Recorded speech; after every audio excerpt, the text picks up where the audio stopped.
Okay, this is Dylan Beard from Downtown. 185.3 is the distance to beat. We're in the 950 stock, top 3 in every class. Go home with the trophy.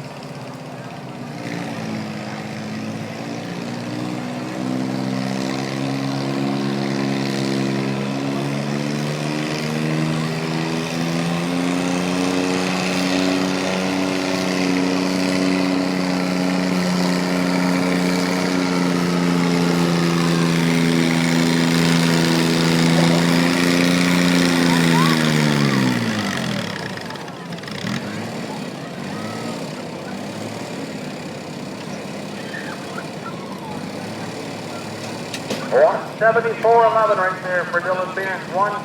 $174.11.